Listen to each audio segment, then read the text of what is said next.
السلام عليكم الدراري، لاباس عليكم؟ اليوم جيت لكم فيديو سبيشيال على موضوع طلبتوه في الكومنتيرات، واللي هو علاش هشام ما بقاش كيبان مع زاوي فاميلي في الفيديوهات.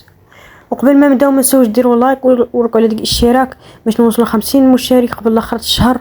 ويلا نبداو.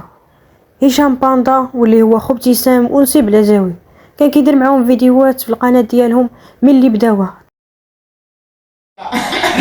فيديو جديد.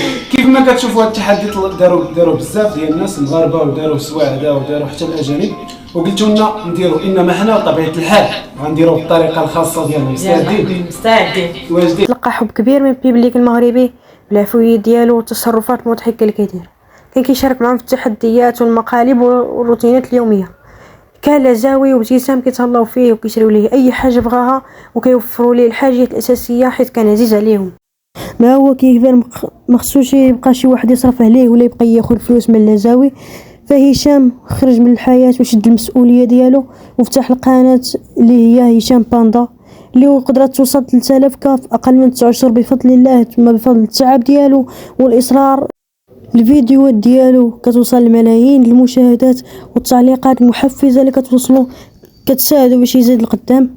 فاخر حاجه في هذا الفيديو هي خصك تعرف بلي الحياه ماشي سهله وخصك تاخذ المسؤوليه ديالك بعين الاعتبار. خاص تاخذ اي حاجه من والديك، دير شي حركه وعري كتافك وخدم ودبر على راسك ويسهل عليك الله ان شاء الله.